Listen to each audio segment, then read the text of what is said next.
Well, I'm joined now in the studio by Sourabh Gupta, an Asia-Pacific International Relations Policy Specialist at the Institute for China-America Studies right here in Washington. Let's go back to APEC. Two stark ways forward mapped out today. President Xi saying, look, globalization is the way forward. And then you hear President Trump saying he's not embracing international cooperation, going in an entirely different direction. Here's a quote: "We are not going to let the United States be taken advantage of anymore." One inviting, one saying, hey, let's move together, let's partner. The other, very suspicious. I may do a deal with you, but you're not going to take advantage of me. Talk to me, break it down for me. You know, this is a moment of immense symbolism. We saw a moment very similar to this in January when President Trump gave his inauguration speech, which was America first, America first, America first, and America is in ravages and it's a wretched place and we need to make America great again. And just a couple of days later, it was President Xi at Davos giving the speech that we need to be more open, keep our doors and windows open. That's how we grow. And we're going to have that moment again, I think, tomorrow, because they're going to speak one after the other at the APEC Summit, giving their keynote addresses. And so it is this moment of irony, and it is a moment of great symbolism.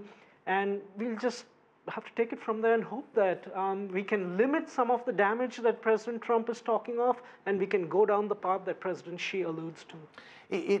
But then you get to what a difference a day makes, because yesterday in Beijing, he's saying, I don't blame China for the imbalance. But then today, he didn't single out China, but it sounded as though he was talking about China and you know, we're not going to take this anymore. Does he have a different speechwriter today? Is he moving to off the teleprompter? I mean, give me your sense of, because it seems almost schizophrenic in a sense. Yes, it does seem that way, but I would frame it slightly differently. You know, the previous three stops were all bilateral stops, and here he's coming to a multilateral venue, which is very dedicated and focused on the trade, economic, and investment issue, the issues with which he has the greatest grouses with. So this was the moment when he was going to let loose on this front.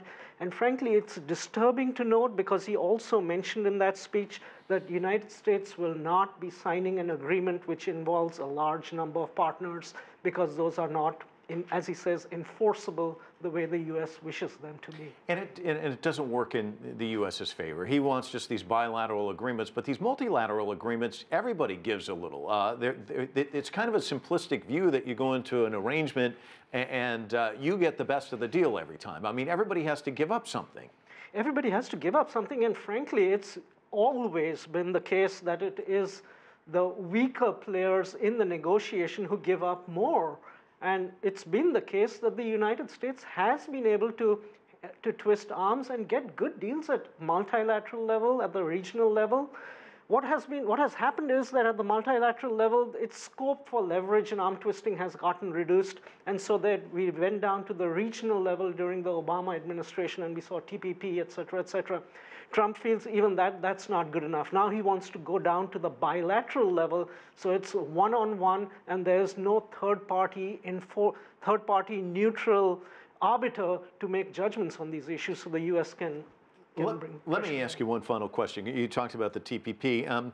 You know, it's interesting. China is going in a different direction altogether. They're driving engagement, driving innovation, the Belt and Road Initiative, lots of relationships with lots of different countries.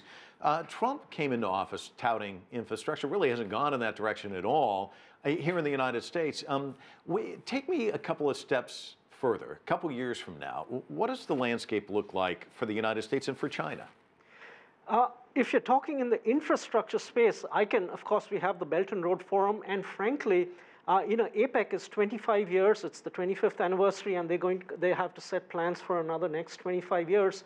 Infrastructure is something which cuts across borders and unites the region. APEC is very well set up as a platform to do stuff like infrastructure, and I can see infrastructure being mainstream within the APEC agenda too. And if the United States is going to be absent or not really a forceful player in this arena, it's just going to surrender some of its influence, its appeal.